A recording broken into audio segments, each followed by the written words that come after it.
दहेज जैसी कुप्रथा आज भी समाज में कायम है। यही कारण है कि बेटियों को आज भी भेदभाव इनसे किया जाता है। दहेज जैसी कुप्रथा ने न जाने कितनी महिलाओं को आग की अग्नि में जला दिया, तो कई चुप रहकर आज भी इसकी प्रताड़ना झेल रही है। बेटियों के लिए दहेज एक अभिशाप बन गया है। ऐसा नहीं है कि बेटी के विवाह में माता पिता उसे खाली हाथ भेजते हैं, लेकिन दहेज लोभियों ने उन अभिभावकों को बेबस कर दिया है जो दहेज मांगने वालों का मनपसंद दहेज नहीं दे पाते। यही कारण है कि उन्हें समाज और लोगों के सामने शर्मिंदा होना पड़ता है। ऐसा ही एक मामला बालाघाट जिले के किरनापुर थाना क्षेत्र के अंतर्गत रमगढ़ी में सामने आया, जहां वर पक्ष वालों को मनपसंद दहेज नहीं मिलने पर उन्होंने विवाह के दिन बारात ही नहीं लाई। दुल्हन और पूरा परिवार बारात का इंतजार करता रहा, लेकिन वर पक्ष ने बारात लाने से इनकार कर दिया। प्राप्त जानकारी के अनुसार किरनापुर पुलिस थाना के अंतर्गत आने वाले ग्राम रमगढ़ी के निवासी नरेंद्र सूर्यवंशी की बेटी का विवाह नागपुर के अश्विन चौहान 10 मई को होना तय हुआ था। इस कार्यक्रम के लिए वधू पक्ष के द्वारा पूरी तैयारी कर ली गई थी। वधू पक्ष के द्वारा वैवाहिक कार्यक्रम के लिए विभिन्न प्रकार की तैयारियां की जा रही थी, लेकिन विवाह के दिन बारात नहीं आई। इससे यहाँ पर दुख का माहौल छा गया। परिवार, ग्रामीण और बाराती सभी बारात की राह तकते रहे, लेकिन बारात नहीं आई। बताया जा रहा है कि दूल्हे ने बारात लाने से इनकार कर दिया। वधू के पिता ने बताया कि बारात लाने के पहले लड़के ने उसे फोन किया था कि उसे सोने की चैन, मोटरसाइकिल, नगद 2 लाख रुपए और बस का किराया दहेज में चाहिए, और कहा कि यदि दहेज में उनकी मांगे पूर्ण नहीं होगी तो वे बारात लेकर नहीं आएंगे। अब वधू के पिता ने उनसे कहा कि वे बेहद ही गरीब मजदूर वर्ग से आते हैं, उनकी मांगों को वो पूर्ण नहीं कर सकते। फिर क्या था, दूल्हे ने बारात ही नहीं लाई। इसके बाद वधू के पिता और रिश्तेदार और ग्रामीणों ने किरनापुर थाने पहुंचकर दूल्हे पक्ष को शिकायत दर्ज की और न्याय की मांग की। 10 तारीख को विवाह अश्विन चौहान के साथ तय हुआ था। बारात आने वाली थी। तो मंडे के दिन सुबह 9:01 पे उनका फोन आया था।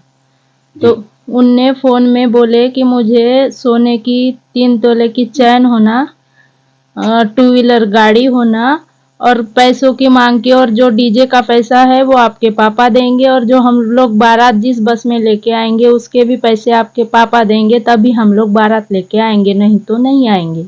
क्या बोला फिर आपने? मैंने बोला कि यानी मैं पापा से बात करके आपकी ये जो मांगे है वो पूरी करवा दूंगी, लेकिन आप लोग बारात लेके 10 तारीख को यहाँ आइए। फिर बारात नहीं आई, लेकिन बारात नहीं आई। 9 तारीख को उन्होंने फ़ोन लगाए और बोले हमको दहेज में गोप होना, गले का हार होना, गाड़ी होना। किसने बोला? दूल्हे वाले ने। बारात कहाँ से आ रही थी? नागपुर से।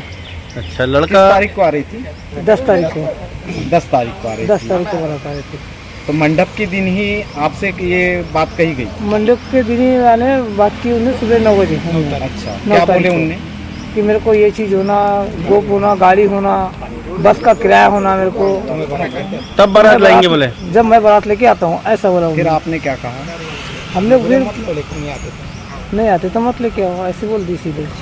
पैसे की व्यवस्था नहीं है बोले? हाँ, अभी एक बोले पूरा यानी हम यही करेंगे। फिर आपका नुकसान हुआ क्या? आपको नुकसान तो होगा ही ना सर। मेहमान लोग भी आए? मेहमान लोग तो आए थे ना, जितने को पत्रिका दी हो तो सब लोग आएंगे। मंडप लग गया था? हाँ, मंडप सब लगा के आएंगे। खाना वगैरह बना था? खाना भी बन गया था ना सर। आपने क्या पुलिस से शिकायत की इसकी? नहीं, अभी पुलिस को कोई शिकायत नहीं की है, लेकिन अभी करेंगे ना। अभी कल दिनांक 10/5/2024 को नरेंद्र सूर्यवंशी की बेटी की शादी थी और नागपुर से बारात आना था, तो नागपुर से बारात नहीं आई। अब इनसे पूछा गया कि बारात क्यों नहीं आई, तो इनने बताया कि बोले वहाँ से फ़ोन आया था लड़के का। उनने बताया कि हमको सोना चांदी कुछ पैसे की मांग की गई है, ये पैसे अगर आप दोगे, मोटर वाहन का खर्चा दोगे तो हमारे बारात लेके आएंगे। नहीं, इस टाइप से इनने मेरे को बताया, और बताने के बाद मेरे से पूछा गया कि कैसा करना है, तो मैंने कहा आप जाके थाने में जाके सूचना कर दीजिए। जैसा कि बताया जा रहा है कि जो वधू के पिता है अत्यंत गरीब है जी, इस स्थिति में वहाँ सारी तैयारियां हो गई जी, शादी की पूरी तैयारी हो गई थी, मंडप लग गया था, खाने वाने की पूर्ण तैयारी हो गई थी, और गांव के लोग बहुत सारे जमा भी हो गए।